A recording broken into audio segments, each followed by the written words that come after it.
గురుదేవా. ప్రార్థన చేయన్నా. జై సద్గురు ప్రభు మహారాజుకు జై. గురు బ్రహ్మ గురు విష్ణు గురుదేవో మహేశ్వర, గురు సాక్షాత్ పరబ్రహ్మ తస్మై శ్రీ గురువే నమః. గురువే సర్వలోకానాం విషజే భవరోగిణాం, ఇదియే సర్వ విద్యానాం శ్రీ దక్షిణామూర్తి నమః. బృహద్వాదిష్ట సిద్ధాంతం పూర్ణబోధోపదేశికం శ్రీ వెంకటేశ్వర యోగేంద్రం సద్గురుభ్యో నమో నమః. ఆత్మానాత్మ అతీతమనిశం కేవలాత్మోపదేశికం శ్రీ వేముల రామయ్యార్య యోగేంద్రం సద్గురుభ్యో నమో నమః. చరాచరమతీతం చ అచల పూర్ణోపదేశికం శ్రీ పూర్ణానంద పుల్లయార్య సద్గురుభ్యో నమో నమః. పూర్ణబోధ సుధానిధిం పూర్వపుణ్యఫలప్రదం వేదాంతానంద సద్గురుం వెంకటరమణార్య గురుం భజే. పూర్ణానంద పుల్లయార్య పుత్రరత్న మహాగురుం కృష్ణానంద వివం దైవం కృష్ణమూర్తి నమో నమః. పరబ్రహ్మానందవర్షం పరాపర సమాదర్శం జ్ఞానాజ్ఞానతీతానంద శ్రీ అశ్వత్థార్య నమోస్తుతే. సర్వకాలాకాల ప్రత్యక్షం సర్వోత్తమ సుశాశ్వతం విరహితానంద గురుం శ్రీ వెంకటదాసార్య గురుం భజే. అస్మద్గురు సమారంభం కృష్ణ సాందీప మాధ్యమం శ్రీ మహావిష్ణు పర్యంతం వందే గురు పరంపరం. జై సద్గురు మహారాజుకు జై. జై శ్రీ పూర్ణానంద పుల్లయారు సద్గురు మహారాజుకు జై. అదిగోరా గురు కీలకం జీవా కనరా, అల్లదిగోరా గురు పాదుకం, అదిగోరా గురు పదము అచలారాజం వంతం, అదిగోరా గురు పదము అచలారాజం వంతం. ఆది అంత్యము లేక అంతట నిండినది, అదిగోరా గురు కీలకం జీవా కనరా, అల్లదిగోరా గురు పాదుకం.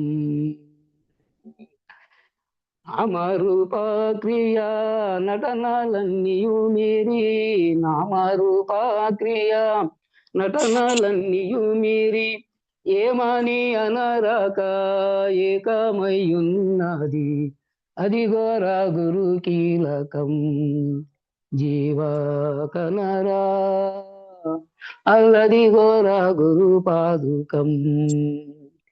వట్టి ఆశల చేత పట్టుబడు కనుయి, గుట్టు దేశిక నోట గట్టిగా తెలుసుక, అదిగోరా గురు కీలకం జీవా కనరా, అల్లదిగోరా గురు పాదుకం.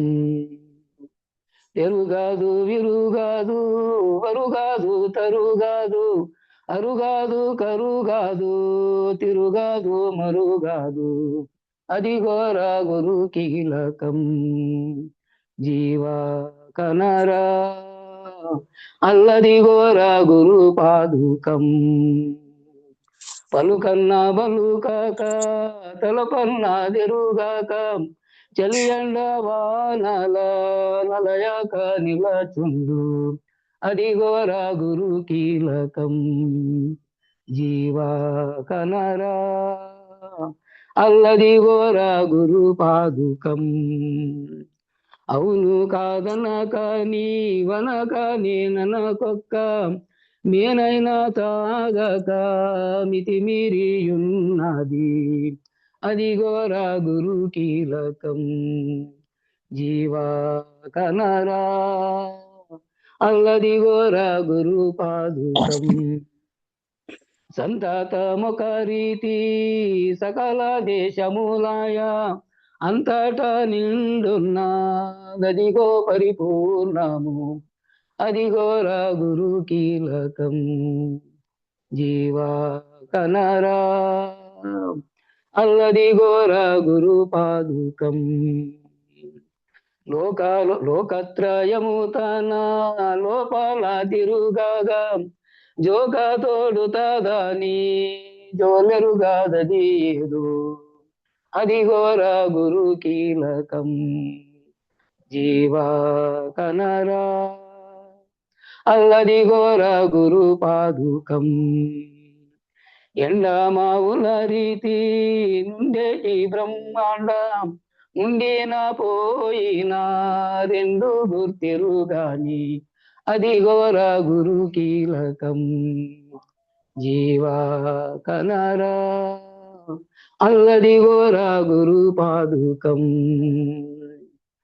ఎరుక ఎరిగిన వస్తు ఎరుక నీ తెలియము ఎరుక ఎరుగదు బయలు నిట్టి దట్టిది యాన అదిగోర గురు కీలకం జీవా కనరా అల్లదిగోర గురు పాదుకం భవనాశ స్థితులు రాపాడేటి ఎరుకాను భవనాశ స్థితులు రాపాడే ఎరుకాను భవనాశ స్థితి లేని బయలెరుగదు లక్ష్మి అదిగోర గురు కీలకం జీవా కనరా అల్లదిగోర గురు పాదుకం ఎరుగా కాకాశమే పరిపూర్ణ మనోచు ఎరుగా కాకాశమే పరిపూర్ణ మనోచు కొందరు బల్కిరిది విని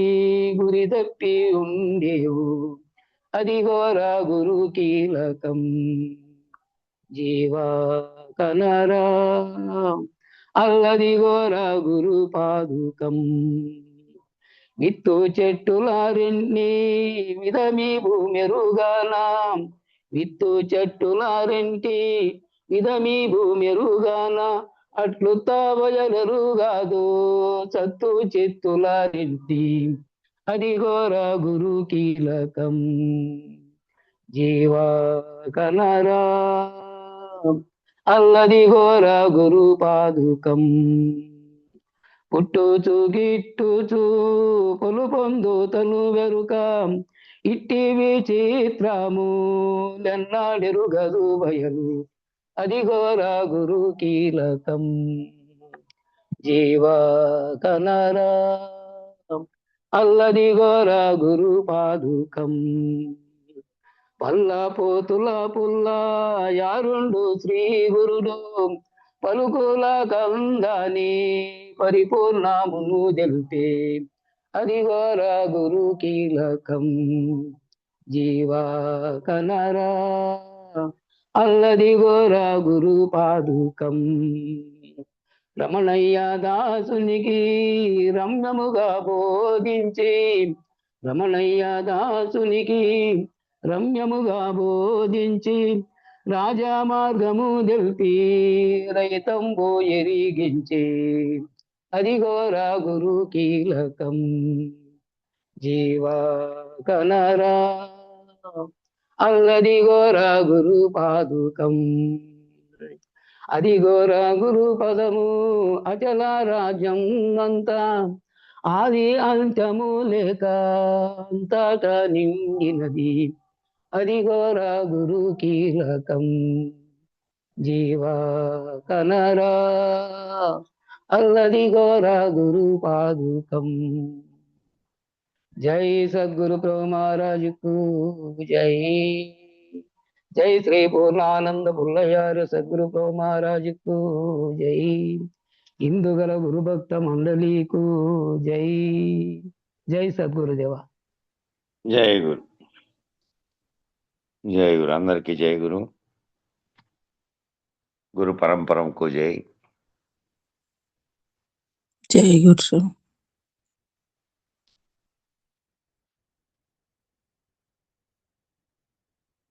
జై గురమ్మ జై గురు జై గురు స్వామి. అయ్యో, నిన్న చెప్పిన ప్రతిరోజు చెప్తాను. మీరు ప్రార్థన కంటే ముందు వస్తే జయగురు చెప్పండి. ప్రార్థన అయిపోయినిచ్చి చెప్తే రికార్డింగ్ అయితే అంటుంది, మొదలు పెట్టింటాం ఇది, అప్పుడు చెప్పొద్దండి. ప్రార్థన జరిగే కంటే ముందు వచ్చినప్పుడు చెప్పండి.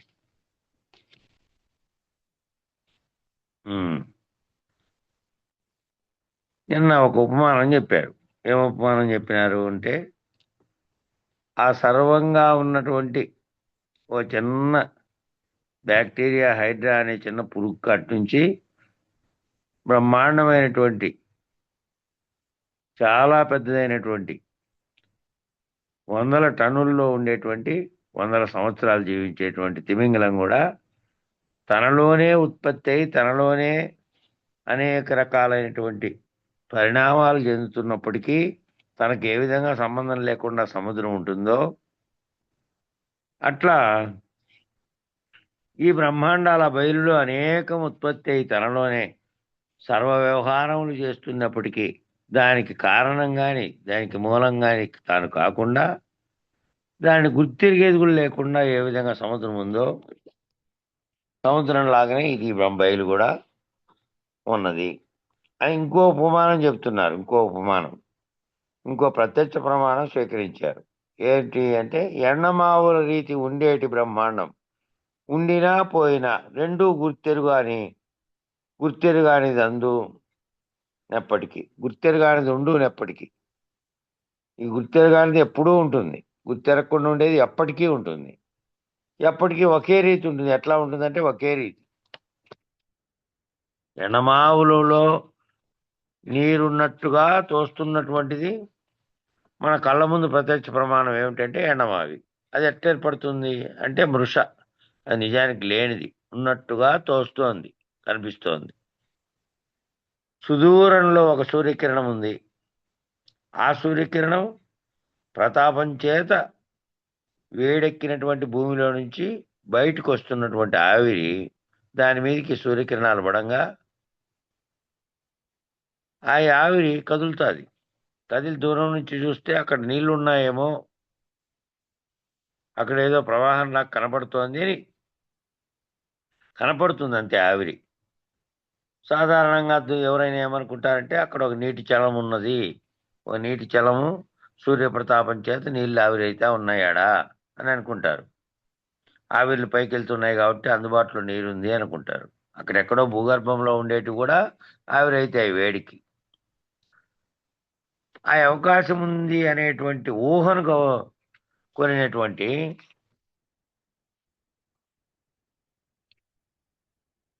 పరోక్ష ప్రమాణం. ప్రత్యక్ష ప్రమాణం మనకేమో కనపడుతోంది, అక్కడ ఏదో కనపడుతోంది. పరోక్షంగా ఏమి కారణం ఉంది? లోపల ఉన్నటువంటి ఆవిరి సూర్యుని యొక్క వేడి చేత ఆవిరవుతూ ఉంది. నిజానికి అది ప్రత్యక్ష ప్రమాణం కాదు, కానీ ఊహను కొనినటువంటి పరోక్ష ప్రమాణం. ఆ పరోక్ష ప్రమాణానికి ఊహతోడై అది ఉన్నట్టుగా కనిపించినట్టు ప్రత్యక్ష ప్రమాణం అంటున్నారు. నిజానికి పరోక్షంగా జరుగుతున్న చర్య అది. దానికి ఊహతోడై అది నిజంగా కనబడుతున్నట్టుగా ఊహించుకొని ఆ విధంగా వచ్చింది అది ఉదాహరణ. అలా మృషజలం అంటే లేని జలం, మృష అంటే లేనిదని, మాయ అని. మృషజలాన్ని ఆ ఎండమావిలో నీటి యొక్క ఆవిరిని గమనించి నీరు ఉన్నదని ఎంత దూరం వెళ్ళినా ఆటికి కూడా కనపడతానే ఉంటుంది. ఆ ఎండ ఉన్నంతసేపు. ఎండ అయిపోయింది, రాత్రి కనపడదు కదా. ఆ ఆవిరి అనేది ఆ వేడికి కొంతవరకు జరుగుతూనే ఉంటుంది రాత్రి దాకా. మళ్ళా ఆ తర్వాత సూర్యప్రతాపం ఉన్నది కాబట్టి రాత్రిపూట అది ఉండదు. కానీ ఎప్పటికీ ఇట్లా నువ్వు వెతుకుతూ పోతే ఎక్కడికైనా కూడా ఎండమావుల్లో నీళ్లు ఉంటాయా? ఎప్పటికీ కనపడదు. ఆ రీతిగా బ్రహ్మాండం ఉన్నదని, బ్రహ్మము అధిష్టానం అయి ఉన్నదని, ఈ జగత్తు జీవేశ్వరులు తనువులు అనేటువంటి నేను అనేటువంటి జీవులు, జగత్తు, ఈశ్వరుడు అని అంటున్నటువంటి తనుత్రయంతో నువ్వు ఎంతకాలం దాని వెంట పరిగెట్టి గమనించాలన్నా ఆ పరుగుగానే పరిగెడుతూనే ఉంటావే తప్ప నడక ఎప్పటికీ పూర్తి కాదు. ఎందుకంటే ఈ అనంత కోటి బ్రహ్మాండములన్నీ అవి నిన్ను అలా పెరగబెట్టిస్తున్నాయి. ఈ అనంత కోటి బ్రహ్మాండాలన్నీ చలనంలో నీకు ఆ విధంగా ఈ రెండు గుర్తెరుగానిది ఉండు. రెండు గుర్తెరుగానిది ఒకటి ఉంది. అది ఉంటుంది ఎప్పటికీ అప్పటికి, ఏ పరిణామం లేదు దాంట్లో. పరిణామం, వికారం, మార్పు చెందడం, పెరగడం, తరగడం ఏదీ లేదు దాంట్లో. ఈ బ్రహ్మాండం ఉన్నదని కానీ, బ్రహ్మాండం శమించిందని కానీ, లయించిందని కానీ, తిరోధానమైందని కానీ, అనుగ్రహం అని కానీ, సంకల్పవశాత్తు ఉత్పన్నమై వ్యవహరించి మళ్ళా లయించి తిరోధానమై అనుగ్రహమైనటువంటి పంచక్రియలు చేస్తోందని కానీ బట్టబయలుకి ఎట్టి సంబంధము లేదు. ఈ జరుగుతున్న సర్వ వ్యవహారాలతోనూ బట్టబయలుకు సంబంధం లేదు.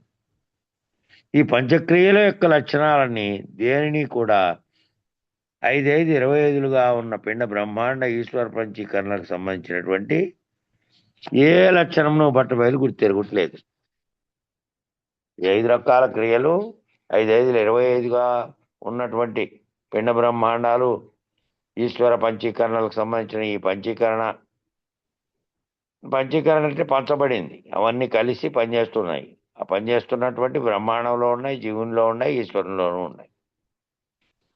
ఈ అన్నిటికీ సంబంధించిన ఈ పంచీకరణలన్నిటినీ దీనికి సంబంధించిన ఏ లక్షణములు కూడా బట్టబయలు గుర్తెరగదు. దానికి ఎరికే లేదు. గుర్తెరిగే తెలివి, గుర్తెరిగే ఇది ఏమీ లేదు దానికి.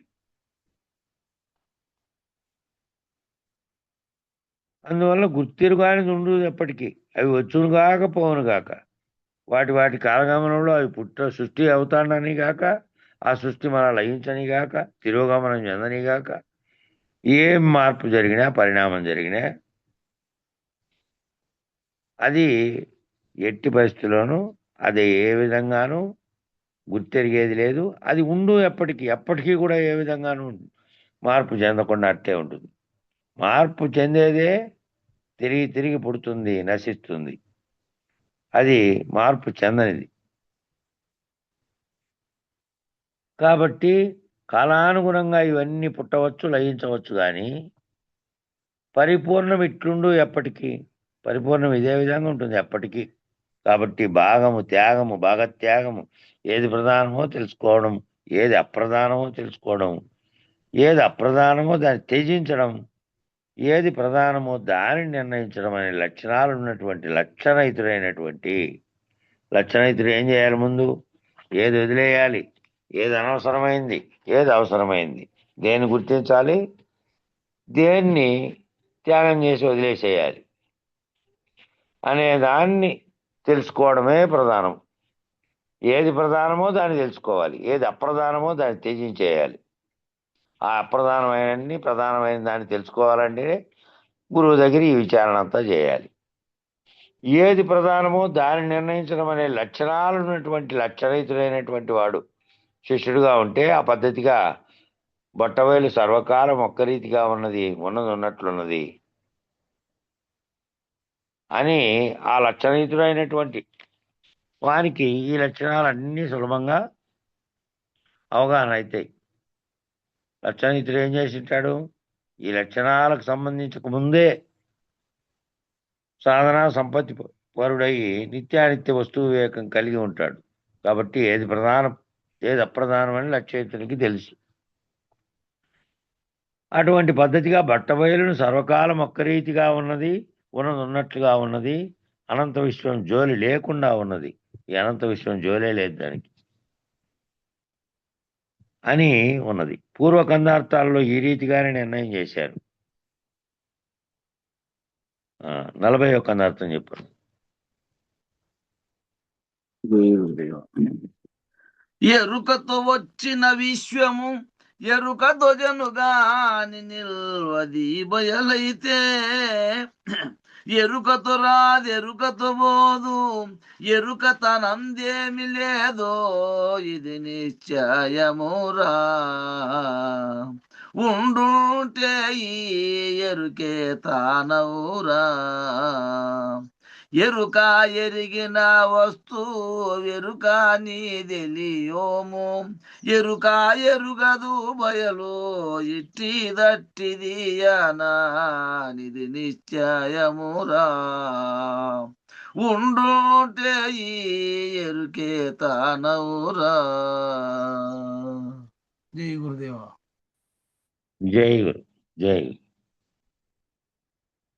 ఇది చెప్తాడు. సో దీంట్లో చాలా వివరము ఎరుకకు సంబంధించినంతా ఒక్క దాంట్లో అది ఏదైతే దాని లక్షణంగా ఉంటుందో దానితో తెలియబడేదంతా ఎరుకే అని ఒక్క మాటలో దీంట్లో బాగా వివరణ వచ్చింది. ఓ శిష్యుడా, ఎరుకతో వచ్చినటువంటి విశ్వం, ఆ ఎరుక సంకల్పిస్తేనే వచ్చింది విశ్వం. ఆ దానితో వచ్చిన విశ్వం దానితోనే పోవును కానీ నిలకడగా ఉండదు. అది దాని సంకల్పం వల్ల వచ్చింది, దాంతోనే పోతుంది. ఈ రాకడ పోకడ అనేటువంటిది లేనిది ఒకటి ఉంది, దానికి ఏం లేదు, దానికి తెలిసేదే లేదు. ఈ తెలవడం అనే ఎరుకే దానివల్ల వస్తోంది, విశ్వాన్ని చూస్తోంది, విశ్వాన్ని కలిగిస్తోంది, మళ్ళీ పోతోంది. కాబట్టి నిలకడ ఉండదు దీనికి. ఈ పరబయలు మాత్రం ఎరుకతో రాదు, ఎరుకతో పోదు. ఎరుకతో వచ్చేదంతా విశ్వమే. ఈ తెలియబడుతున్నటువంటి సర్వము విశ్వమంతా కూడా ఎరుకతో వచ్చింది, ఎరుకతో పోతుంది. పరబయలు మాత్రం ఎరుకతో రాదు, పోదు. ఎరుకన పరబయలందు ఎచ్చటా కూడా లేదు. ఎరుక అనేది పరబయలులో ఎచ్చటా కూడా లేదు. ఇది నిశ్చయము.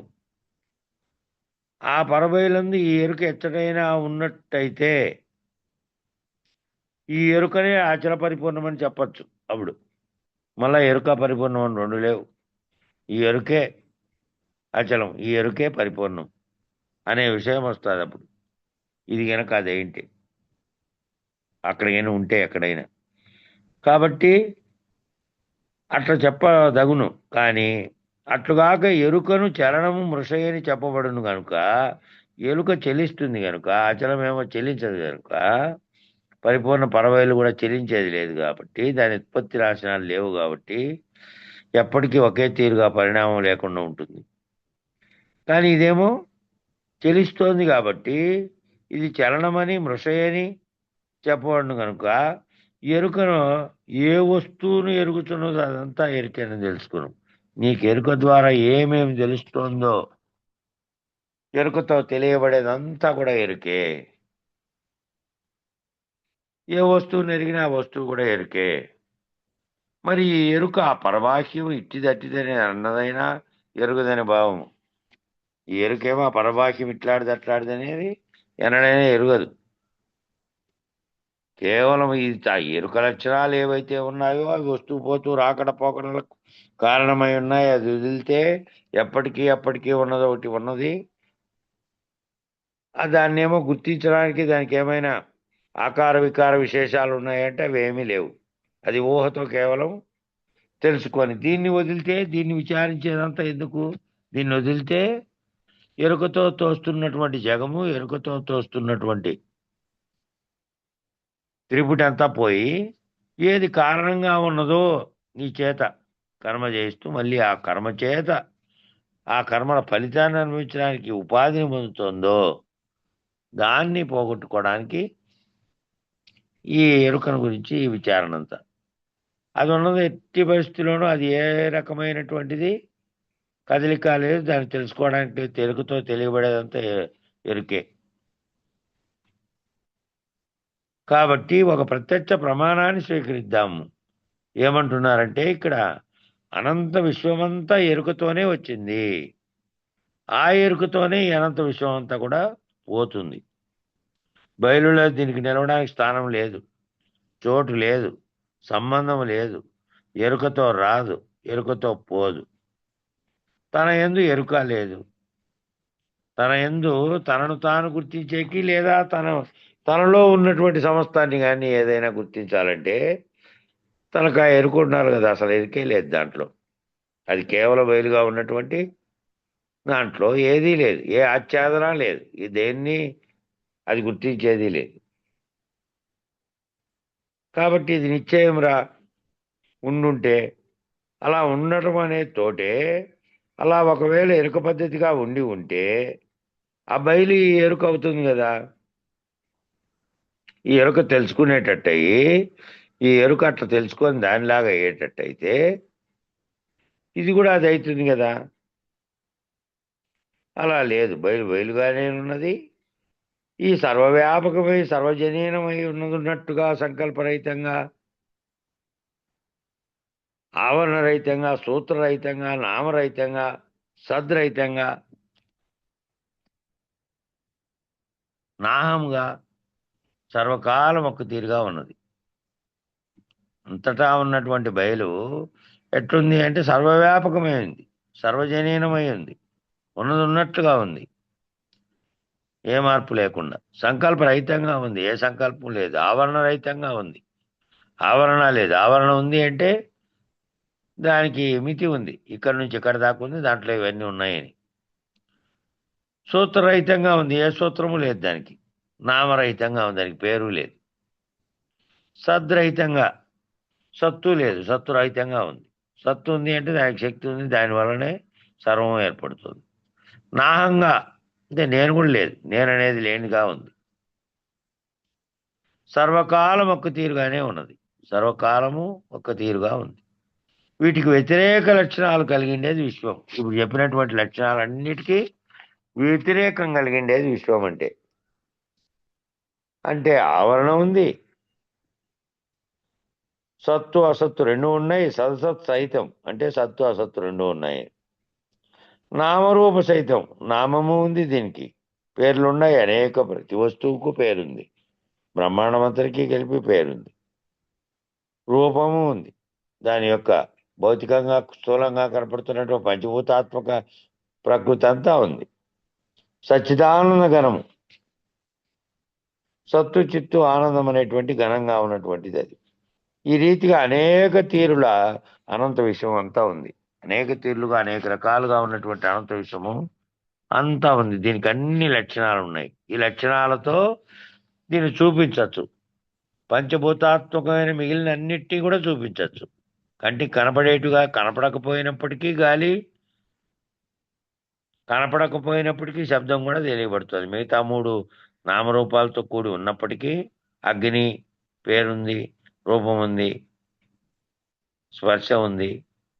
అట్లాగే జలము, పృథ్వీ అన్ని లక్ష్యాలు ఉన్నప్పటికీ వాయువుకు కేవలం స్పర్శగా ఉన్నప్పటికీ ఆ స్పర్శతోనైనా తెలుసుకోవచ్చు దాన్ని.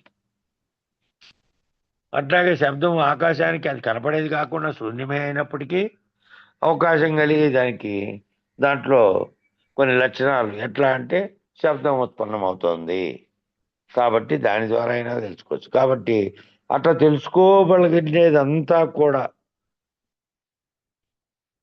ఈ అనంత విషయం అంతా ఉంది. దానికి వ్యతిరేకంగా, బయలుకు వ్యతిరేకంగా ఉంది. తెలుసుకోదగిన లక్షణాలతో కూడి ఉంది. అదేమో సర్వలక్షణ విలక్షణంగా ఉంది. బయలుగానున్నది ఏ లక్షణం లేకుండా ఉంది. సరే, మన కళ్ళ ముందు 84 లక్షల జీవరాశులు కనపడుతున్నప్పటికీ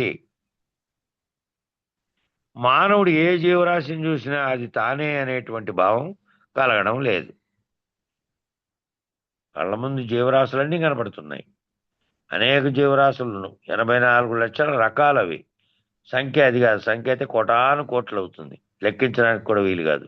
ఒక్క బ్యాక్టీరియా మురికిలోనూ ఎక్కడ చూసినా గాలిలో ఉండేది, శరీరాల్లో ఉండేది, బయట లోపల అంతా ఉన్నటువంటిదే కోటాను కోట్ల బ్యాక్టీరియాలుగా ఉంది. అవి కాక మళ్ళా కొత్తగా వచ్చినటువంటి అణువు కంటే తక్కువ ఉన్నటువంటి వైరస్లు వ్యాధులు కలుగు చేస్తున్నావు కానీ, మేలు చేస్తున్నావు కానీ, చెట్లలో ఉన్నవి కానీ, అంతటా ఉన్నటువంటి అవి కోటాను కోట్లు ఉన్నప్పటికీ వాటిని చూసి మానవుడు ఎప్పుడైనా ఆ చీమ నేనే, ఈ దోమ నేనే, ఇంకా ఇతరత్రా ఉన్నవన్నీ నేనే అంటే, నాలాగే ఏ చైతన్యం నాలో పనిచేస్తుందో ఆ చైతన్యం దాంట్లోనూ ఉన్నది. రూపం వేరుగా ఉండొచ్చు, ఆయా జన్మల దానికి ఆయా కర్మల ఫలితాలను బట్టి వచ్చిండొచ్చు, కానీ చైతన్యం ఒక్కటిగా ఉన్నది. అనంత విశ్వంలో చీమ నుంచి బ్రహ్మం వరకు ఉన్న చైతన్యం అంతా ఒక్కటే అనే భావన ఎప్పుడైనా కలుగుతుందా? కలగడం లేదు. ఎందుకంటే నేను అనే దానితో తాయత్వం చెందుతున్నాడు. వేదాంత పద్ధతిలో విచారించిన వాడు సర్వము బ్రహ్మమేనని తెలిసినవాడు, బ్రహ్మమయమేనని తెలిసినవాడు, తానే ఆ బ్రహ్మమైనటువంటి చైతన్యం అని తెలిసినవాడు అనుకోగలడు. కానీ మామూలు వ్యక్తి నువ్వు దోమ నువ్వు చీమ ఒకటే రా నాయన అంటే వింటాడా? అన్నీ ఒకటే ప్రాణులన్నీను అంటే ముందు మనుషుల మధ్యనే ఈ సమానత్వ భావం రాలే. మళ్ళీ ప్రాణుల మధ్య వాడు పోల్చుకునేటువంటి సర్వవ్యాప్త స్థితిగా ఉన్నటువంటి చైతన్యం నేనే అని అనుకుంటాడా? కాబట్టి అటువంటి భావన కలగడం లేదు. ఎందుకంటే వాటికంటే అధికమైన విశేషాన్ని, వివేకాన్ని, ధీ విశేషాన్ని కలిగినటువంటి మానవుడు తాను ఇతరితర అమీబా నుంచి మానవుడి వరకు ఉన్న ఏ జీవరాశిలో కూడా నువ్వు నేను ఒక్కటే అనుకోవడం లేదు. మానవుడికి ఏమిటి వాటి ప్రత్యేకంగా ఉన్నది? వాటన్నిటికంటే అన్ని వాటికి ఉండే లక్షణాలే ఉన్నాయి. అది పుడుతోంది, చేస్తోంది, అది వ్యవహారం చేస్తోంది, అది పిల్లల్ని కంటోంది, ఆహారం సంపాదించుకుంటోంది, అన్ని చేస్తోంది, వీళ్ళలాగే చేస్తోంది. చేసినప్పటికీ దానికి దీనికి ఓ ధీ విశేషం, ధీ అనే పదాన్ని ధీరత్వానికి, బుద్ధి విశేషానికి వాడతారు. ధీమతి అంటే గొప్ప విశేషమైనటువంటి మతి కలిగినటువంటి. ఆ ధీమంతుడు ఎవరు? మానవుడు. ఇతర దానులతో కంటే తాను తెలివైనటువంటి, కారణాన్ని వెతకగలిగినటువంటి, సూత్రాలను కనుక్కొని ఇది ఇట్లా ఉంది, దీనికి కారణం ఇది అని చెప్పగలిగినటువంటి ఊహాశక్తి కలిగినటువంటి వాడు మానవుడు. కాబట్టి అతను అమీబా నుంచి మానవుడి వరకు ఉన్నటువంటి ఏ జీవరాశితో కూడా నువ్వు నేను ఒకటే అనుకోడు. తాను తెలివైనని, తాను గొప్పవాడినని, దానికంటే నేను అది కొన్ను అని అనుకుంటూ ఉంటాడు. నిజానికి మళ్ళీ అది చచ్చిపోతుంది, తాను చచ్చిపోతాడు. ఏ రకంగానూ తెలివైనవి అయినప్పటికీ ఈ తెలివంతా దేనికి? ఇంకా ఇంకా ఇంకా తాను సుఖంగా జీవించడానికి, ఇంకా ఏమేమో కనిపెట్టడానికి ఉపయోగపడుతోంది తప్ప విచారణ చేత ఈ విధంగా ఎవరైతే సర్వప్రాణులు ఒక్కటే, అంతటా ఒక్కటే, అన్నీ కూడా బ్రహ్మంగానున్నది, అచేమ బ్రహ్మమే, ఈ సర్వప్రాణులు, సర్వ జగత్తు, సర్వము అంతా బ్రహ్మమే అనే భావన రావాలి అంటే ముందు ఈ విచారణలో నేనెవరు, ఈ జగత్ ఎవరు, దీంట్లో జడమేది, చైతన్యమేది, ఇదంతా విచారణ చేసుకుంటూ వచ్చినోడైతే భావించగలుగుతాడు. లేదంటే నేను అధికుణ్ణి అనుకుంటాడు.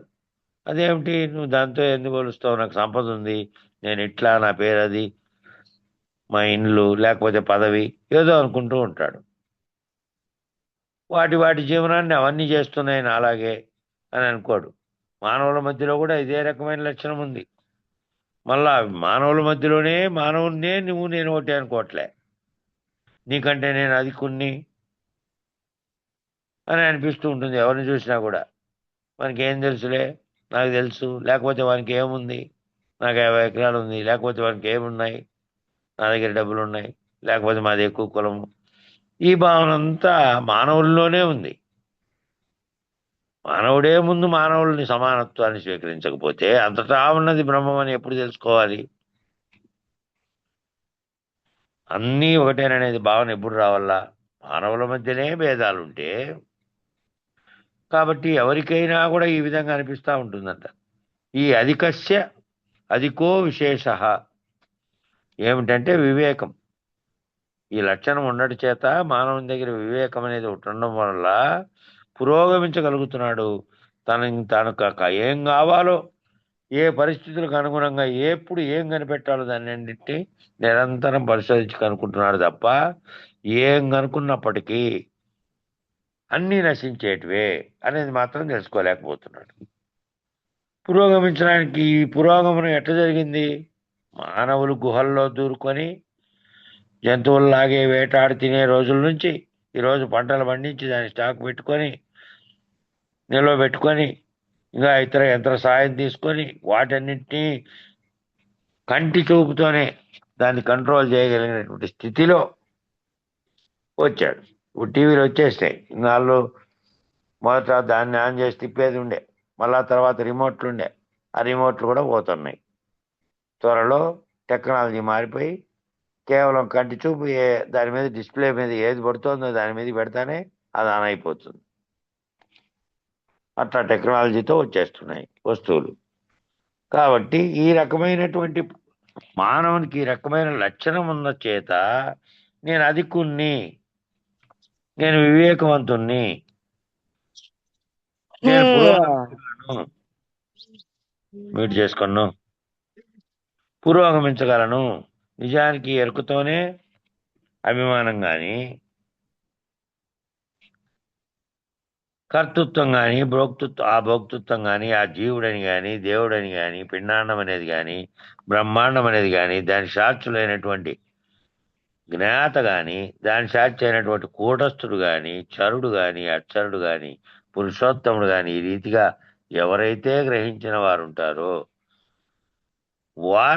వారు బయలును దర్శించి ఈ ఎరుకను పోగొట్టుకున్నారు.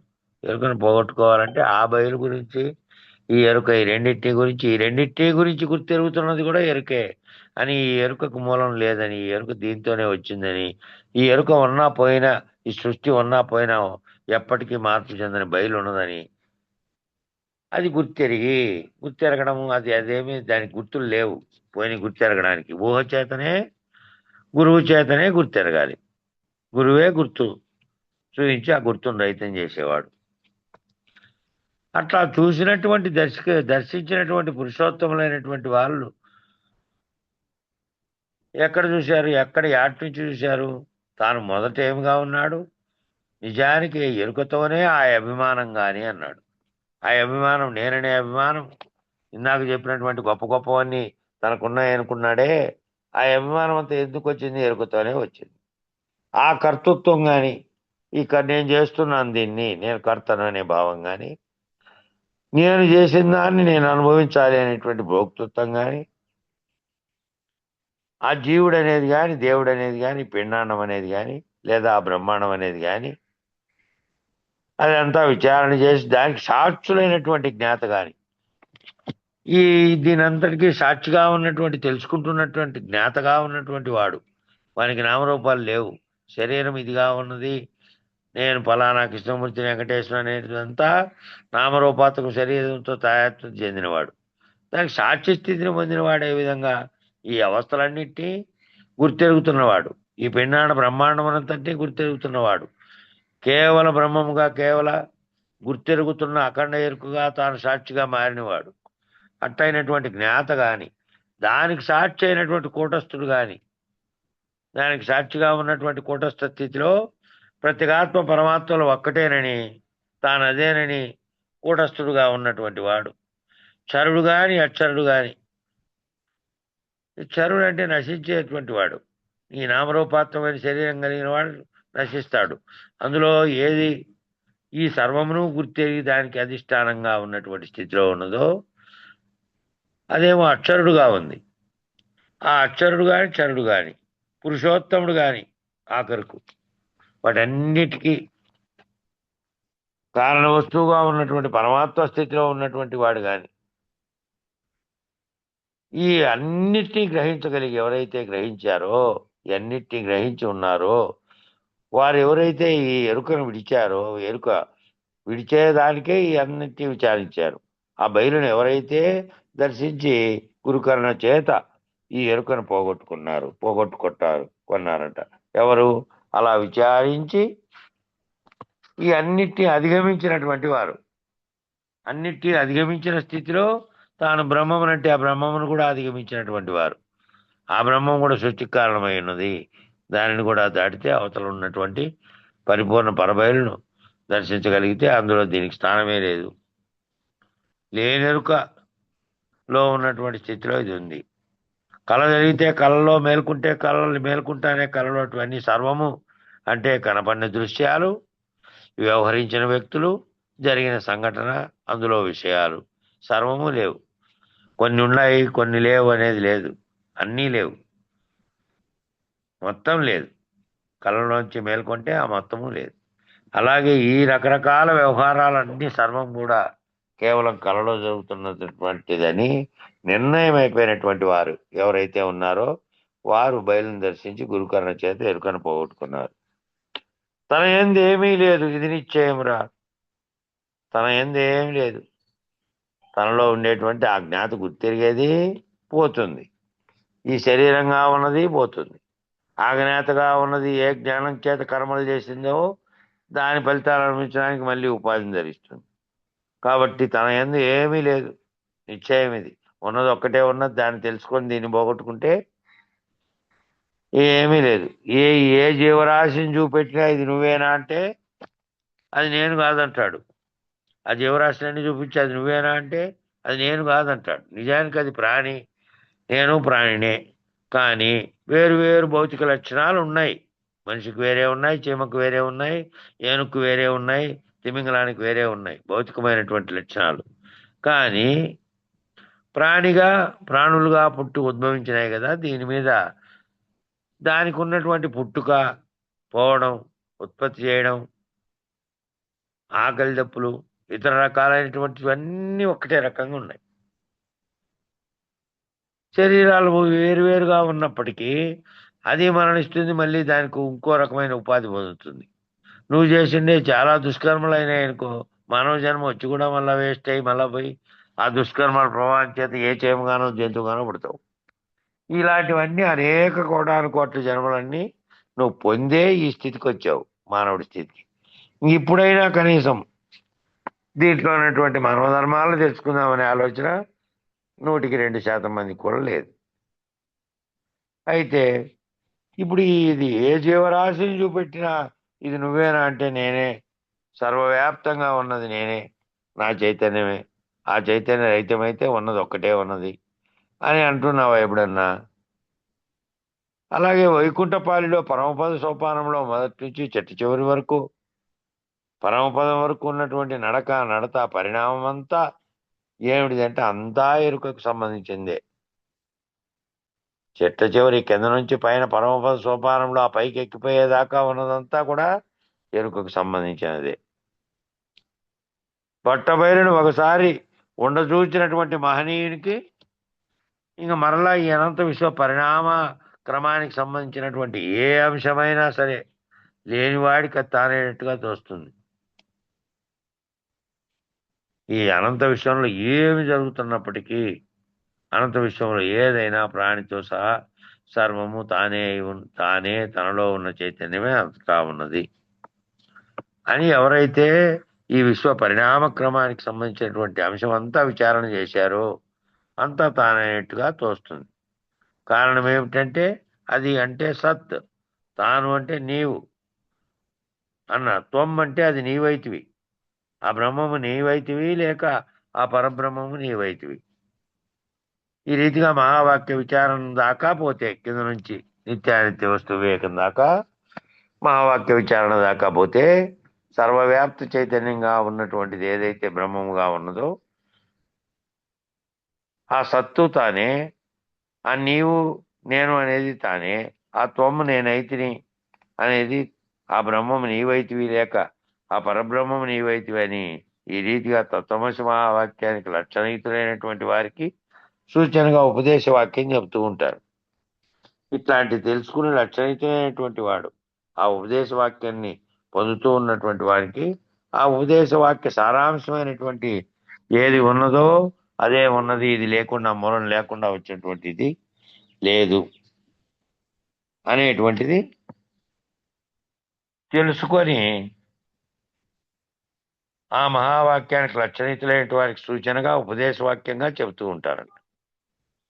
ఈ బోధ నిర్దేశమైనటువంటిది, అంతా అగుట అయి ఉండుట. ఈ బోధ ఎటువంటిది?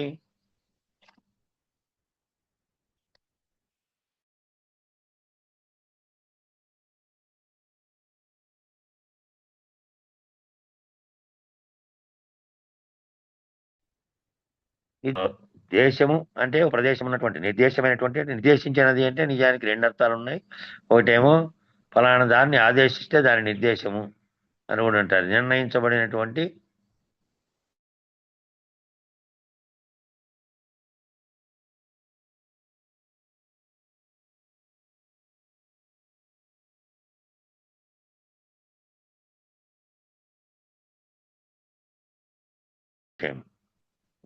అంతా అగుట అంతా కూడా మన నిర్దేశంలో ఎట్లా పోతుంది అంటే ఈ అగుట అయి ఉండుట అని మొదట అన్నారు. నువ్వే అది అయి ఉన్నావు అనే వరకు విచారణలో నువ్వు అయి ఉన్నావు, అది నువ్వే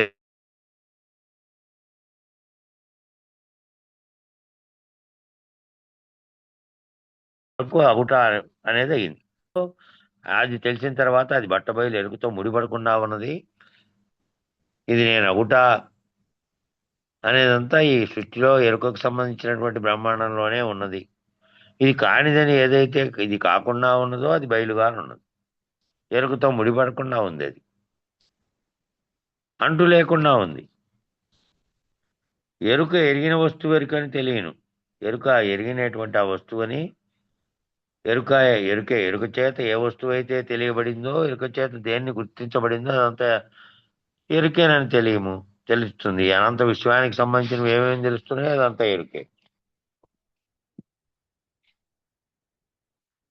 ఎరుక ఏ విధంగా తెలియబడుతున్న దాంట్లో ఉన్నదో, ఏ తెలివితో తెలుసుకుంటున్నామో అదంతా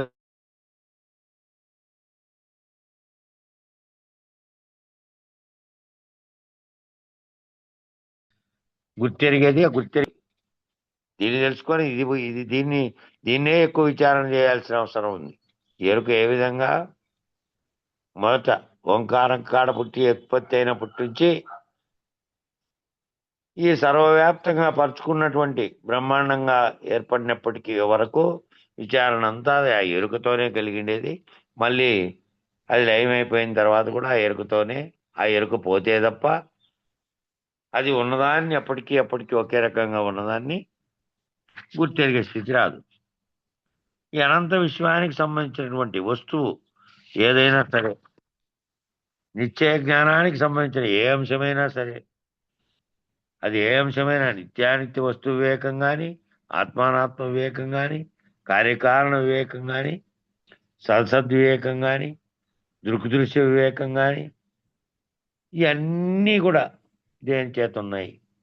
దేనికి సంబంధించినవి అయి ఉన్నాయి? ఎరుకకు సంబంధించినవి అయి ఉన్నాయి. సర్వం అన్ని నిర్ణయములు, అన్ని జ్ఞాతములు, అన్నిట్లోనూ జ్ఞాతం ద్రష్టం ప్రవేశం. నేనే తెలుసుకున్నా, నేనే దాన్ని దర్శించా, నేనే అది అయి ఉన్నా. ఆ ప్రవేశం అంటే ఈ మూడు స్థితులు అన్నిట్లోనూ, నిత్యానిత్య వివేకంలో, ఆత్మానాత్మ వివేకంలో, అన్నిట్లోనూ దృక్దృశ్య వివేకంలో అన్నిట్లోనూ తెలుసుకోబడుతున్నటువంటిది అది. నా చేత తెలుసుకోబడి, దర్శించబడి, నేనే అది అయినటువంటి స్థితి అయి ఆఖరికి ఏం కావాలంటే అధిగచ్చతి, ఆ స్థితిని కూడా అధిగమించేటువంటి స్థితి రావాలి. ఆ అధిగమించినటువంటి దాకా ఈ నడకంతా కూడా, ఈ పరిణామం అంతా కూడా, అంతర్ముఖ ప్రయాణం అంతా కూడా, నీలో లోపల జరిగేటువంటి అంతర్ముఖ ప్రయాణం అంతా కూడా, చతుర్వేద దివ్య యానములంతా కూడా, ఇదంతా కూడా అఖండ ఎరుకే. అక్కడి వరకు ఈ ప్రయాణం అంతా, ఈ తెలియబడేటువంటిదంతా కూడా నీ వెష్టి ఎరుక లేదు. నామరూపాత్మక శరీరం నుంచి స్థితిలో నుంచి నేనే బ్రహ్మముననే స్థితికి పోయినప్పటికీ వాటన్నిటినీ గుర్తెరుగుతుండడానికి కారణమైనదంతా కూడా అఖండ ఎరుకే. ఆ అఖండ ఎరుకే అనేకత్వాన్ని పోయినటువంటి ఖండ ఎరుకలుగా అయినటువంటి స్థితిలో ఉన్నది. బ్రహ్మాండానికి కర్త అయినటువంటి బ్రహ్మము తానేననేటువంటి నిర్ణయం దాకా పయనం జరిగినప్పటికీ అది అఖండ ఎరుకే. ఎరుక ఎరుగదు బయలు. ఎరుక బయలును ఎరగడానికి ఎరిగింది అంటే కనపడుతుంది, లక్షణాలు ఉన్నాయి, ఇదిగో ఈ విధంగా ఉంది అని అన్నారు అంటే, లక్షణం ఉంది అంటే దానికి లక్షణం ఉన్నటువంటి ప్రతి వస్తువు ఎరుక చేత గుర్తించబడేది. అది లక్షణం లేనటువంటి సర్వలక్షణ విలక్షణమైనది. అది నీ ఊహతో, గురుమూర్తి కరుణతో నువ్వు భావన చెందాల్సినటువంటి అంశం అది బయలు అనేది. ఎరుగదు బయలు. ఆ పరాత్పర పరబ్రహ్మం ఏదైతే ఉన్నదో అది బయలు. పరమునకు పరం అయినటువంటి పరాత్పర పరబ్రహ్మం. మామూలుగా చెప్పబడుతున్నటువంటి పరబ్రహ్మమేమో ప్రకాశ వస్తువుగా ఉన్నది. దానిలోని ప్రకాశ వస్తువు చేతనే సంకల్పించింది బ్రహ్మముగా ఉన్నది, సృష్టి చేయాలని కారణ వస్తువుగా ఉన్న బ్రహ్మం. కాబట్టి వాటిన్నిటినీ దాటినటువంటి పరాత్పరమైనటువంటిది అది ఏదైతే ఉన్నదో అది బయలుగా ఉంది. అట్టి పరాత్పర పరబ్రహ్మము దిగివచ్చి పరమాత్మ అవడం లేదు. అదేమి కిందికి దిగొచ్చి నేను పరమాత్మ అవుతున్నా, మళ్ళా అటు నుంచి బ్రహ్మ విష్ణు మహేశ్వరులుగా అనేకత్వాన్ని పొందుతున్నా, మళ్ళీ వాటి నుంచి అనేక జీవులుగా శరీరాలుగా నామరూపాలుగా మారుతున్నా అనే లక్షణం ఏది దానికి లేదు. ఆ పరమాత్మ స్థితికి కూడా పరబ్రహ్మ స్థితిలోంటి దిగి రావాల్సిన అవసరం లేదు, దిగి రావడము లేదు. అది ఎప్పుడూ అలాగే ఉన్నది అన్నారు మెహర్ బాబా. అవతార్ మెహర్ బాబా కూడా పరబ్రహ్మం ఎప్పుడు కూడా పరాత్పరమే. మరి ఇది నిశ్చయమురా, ఇట్టిది అట్టిది ఇట్టిది అని చెప్పాలన్నా ఎరుక ఉండాలి, అట్టిదని చెప్పాలన్నా ఎరుక ఉండాలి. ఇట్టిది అట్టిది అని చెప్తాన్నది ఏది? ఏ తెలివితో చెప్తున్నావో అది. మరి ఇట్టిదనాలన్నా అట్టిదనాలన్నా ఈ రెండింటినీ చెప్తున్నది ఎరుకే. అట్టిదని చెప్పాలన్నా ఎరుకుండాలి, పిండమని చెప్పాలన్నా ఎరుకుండాలి, బ్రహ్మాండం అని చెప్పాలన్నా ఎరుకుండాలి. కానీ విశ్వాండం అని ఈశ్వర పంచీకరణగా నిర్ణయించాలన్నా కూడా ఇది కాదు, విశ్వాండంగా ఉన్నది ఈశ్వర పంచీకరణ జగత్తంతటి నువ్వు నిర్ణయించాలంటే ఈ పంచీకరణ అంతా చేయాలన్నా కూడా ఎరుక ఉండాలి. ఇది ఖండ ఎరుక, అది అఖండ ఎరుక. ఈ తెలుసుకుంటున్నట్టు మాట్లాడుతున్నటువంటి వాడేమో ఖండ ఎరుకగా ఉన్నాడు. దీనంతటికీ కారణమైన బ్రహ్మాండ ఎరుకగా అదంతా ఉంది, ప్రకృతిగా ఈశ్వరుడుగా దీని యొక్క అనేకమైనటువంటి ఉత్పత్తి స్థితి నాశనాలు కలిగినటువంటి పాత్రలు అన్నీ పోషిస్తున్న అఖండ ఎరుకదే అది. ఏమిగా నిర్ణయించబడాలన్నా ఏ పంచీకరణ అయినా సరే అది ఎరుకే. అక్షర బ్రహ్మాండం అని నిర్ణయించాలన్నా ఈ బ్రహ్మాండం అంతా అక్షర స్వరూపంగా ఉన్నది, క్షరంగా ఉన్నది ఒకటి, అక్షరంగా ఉన్నది ఒకటి అని నిర్ణయించబడాలన్నా కూడా ఎరుకేది. కాబట్టి సాంఖ్య విచారణ చేత నిర్ణయించబడుతున్నదంతా సాంఖ్య విచారణ చేత. సాంఖ్య అంటే సంఖ్య అనేదంతా పుట్టినది. సంఖ్య అనేది ఇదిగో నీలో ఇన్ని ఉన్నాయి అన్ని ఉన్నాయి, బ్రహ్మాండంలో ఇన్ని ఉన్నాయి అన్ని ఉన్నాయి, ఇన్ని జీవరాశులు ఉన్నాయి, ఇదంతా ఈ లెక్కాచారం అంతా దేంట్లో వచ్చింది? నిన్ను గురించిన లెక్కాచారం, విశ్వాన్ని గురించిన లెక్కాచారం, బ్రహ్మాండాన్ని గురించినటువంటి లెక్కాచారాలన్నీ దాంట్లో వచ్చినాయి. అందుకని దానికి సాంఖ్యము అనే పేరు నిర్ణయమైంది. సంఖ్యా పద్ధతిలో చెప్పారు అని. కాబట్టి సాంఖ్య విజ్ఞానం ఆ ఎరుక పద్ధతి, కానీ అదే సాంఖ్య విజ్ఞానం లేని ఎరుక పద్ధతి తెలుసుకున్నట్టుకు వినియోగించాలి.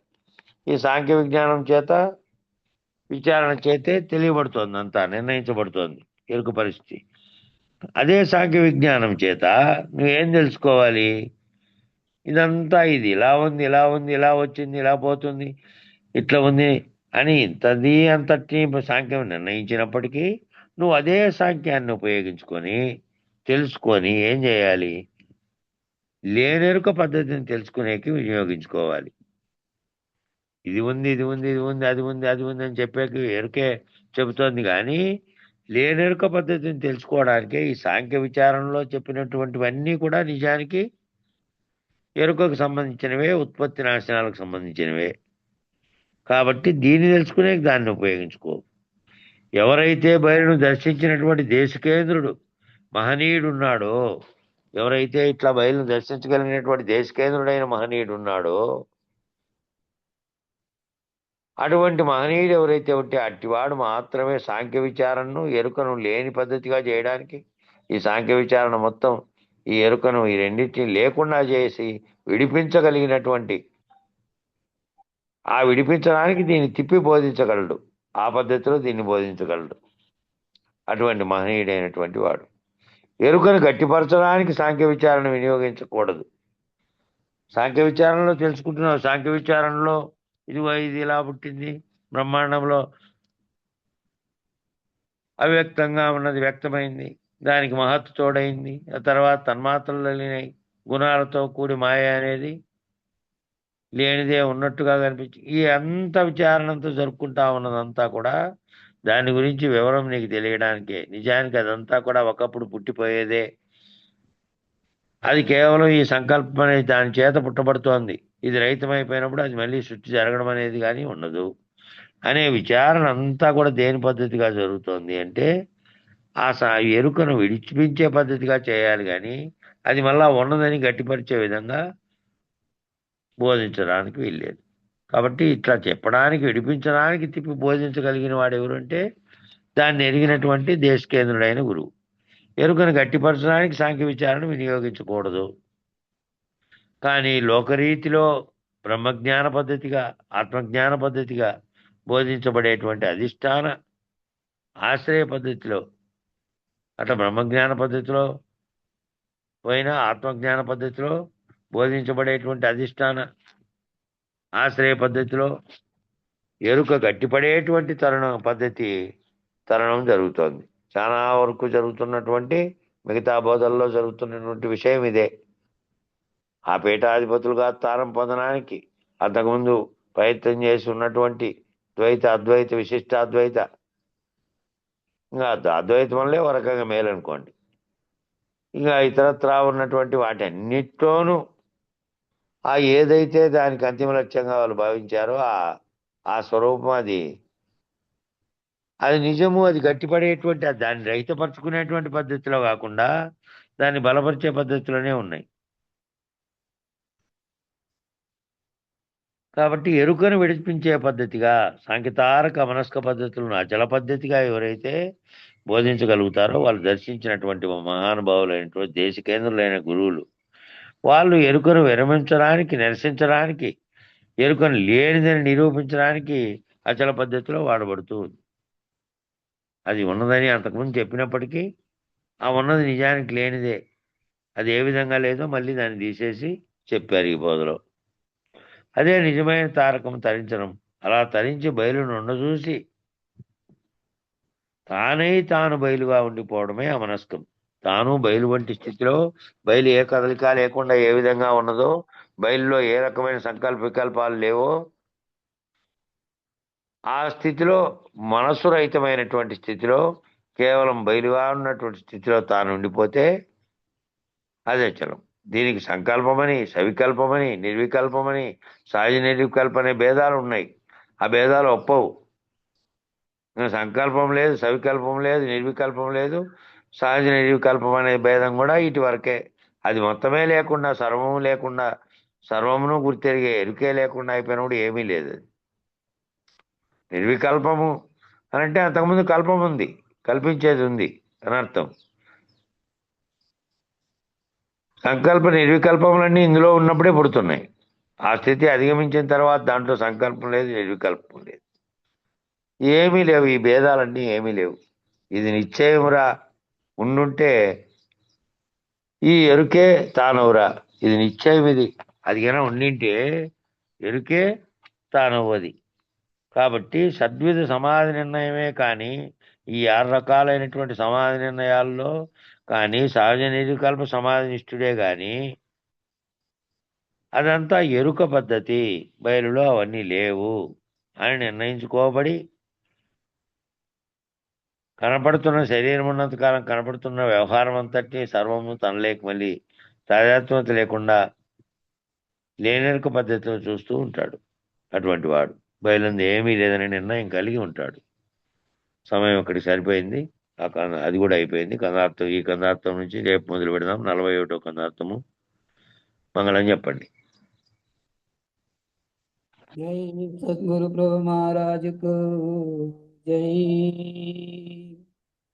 పసితనంబున కొన్ని పసలేని క్రీడల అంధకారమున నుండి ఆత్మమరచి అటు మీద నటు వెల అతి వెల మోహించి అజ్ఞాని నైతినో అమరీంద్ర వంద్య. ఆరుల కృప వల్ల ఆత్మలో నినుగంటి భజన చేసేదనయ్యా భావమందు. నీ దయయుంచవలనయ్యా ధనుజ వైరి, నీవే దిక్కను చొంబొక్కితి సోనీల సౌరి. ధరణి పరణపురి దొర వెంకటేశ్వర, ధర్మగుణ పరిపాల దశ దిశ విహార. ధర్మగుణ పరిపాల దశ దిశ విహార. జయమంగళం నిత్య శుభమంగళం, జయతు జయమంగళం మహోత్సవమంగళం. శ్రీకరం బైనట్టి ఓంకార పీఠమున ప్రాకటంబుగ హరికి బాలునకును ఏకముగ వెలిగేటి యాజ్ఞవల్కి మరియు జోకతో రాజఋషి జనకపతికి జయమంగళం నిత్య శుభమంగళం జయతు జయమంగళం మహోత్సవమంగళం శుద్ధ తత్వజ్ఞుడౌ సుఖయోగికి నిత్య సద్ధర్మ మార్గుడౌ సాందీపునకు సిద్ధముగ పూర్ణుడౌ శ్రీకృష్ణమూర్తికి వద్దికతు అర్జున ఉద్ధవులకు జయమంగళం నిత్య శుభమంగళం జయతు జయమంగళం మహోత్సవమంగళం గురుతుగా ఓంకార గురుపీఠ సిద్ధాంతం పరమతత్వార్థము భక్తులకును కరుణతో బోధించి గడదీర్చునటువంటి వర వెంకటేశ్వర గురునకిపుడు జయమంగళం నిత్య శుభమంగళం జయతు జయమంగళం మహోత్సవమంగళం భూమాచలాంబాని భువిలోన బోధించి పామరత్వము జిమ్మి ప్రేమనేది కామితార్థమునిచ్చి కడదేర్చునటువంటి వేమారు వేమూల రామయ్యకు జయమంగళం నిత్య శుభమంగళం జయతు జయమంగళం మహోత్సవమంగళం ఎల్ల కాలమునందు ఎడతగని బ్రహ్మంబు తెల్లముగ శిష్యులకు తేటపరచే యుల్లమూరంజెల్ల కల్లయలు కనుమాంతు పల్లపోతుల పుల్లయారులకును జయమంగళం నిత్య శుభమంగళం జయతు జయమంగళం మహోత్సవమంగళం వేద వేదాతీత వేద్యమౌ గురుబోధ వేమారు శిష్యుల కిరిగించియు వేదనలు బాపితా బోధంబు చేకూర్చు వేదాంత వెంకటరమణయ్యకు జయమంగళం నిత్య శుభమంగళం జయతు జయమంగళం మహోత్సవమంగళం విష్ణువై సర్వరోచిష్ఠువై కృష్ణుడై విష్ణువై పరిపూర్ణ శ్రేష్ఠుడగుచు వేద వేదాతీత వేద్యుడై వెలసిన కృష్ణమూర్తి పాద పద్మములకు జయమంగళం నిత్య శుభమంగళం జయతు జయమంగళం మహోత్సవమంగళం సర్వనామాతీత నిర్వికారుండైన సర్వసముడైన నిర్మూలనకు సర్వకర్మలకెల్ల సాన్నిధ్యుడైయుండు సర్వసాక్షాతు అస్వత్తారులకును జయమంగళం నిత్య శుభమంగళం జయతు జయమంగళం మహోత్సవమంగళం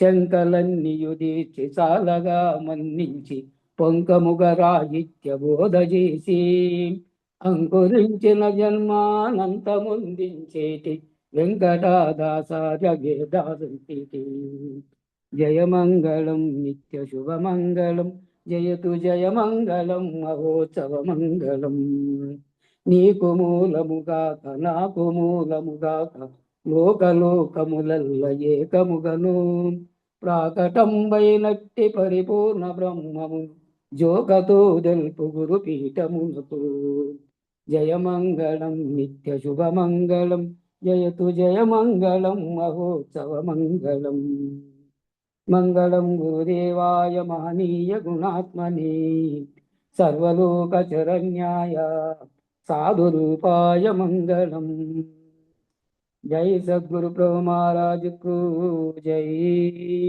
జై శ్రీ వెంకటాంబ సమేత శ్రీ పూర్ణానంద పుల్లయ్యార సద్గురు ప్రభు మహారాజుకు జై శ్రీ వేదాంతానంద వెంకట రమణార్య సద్గురు ప్రభు మహారాజుకు జై జై శ్రీ విష్ణానంద కృష్ణమూర్త్యార్య సద్గురు ప్రభు మహారాజుకు జై జై శ్రీ జ్ఞానాజ్ఞానాతీతానంద అశ్వత్థార్య సద్గురు ప్రభు మహారాజుకు జై జై శ్రీ విరహితానంద వెంకటదాసార్య సద్గురు ప్రభు మహారాజుకు జై ఇందుగల గురు భక్త మండలికు జై గురు పరంపరముకు జై జై సద్గురుదేవ అందరికీ నా ద్వాదశి వందనాలు గురుదేవ.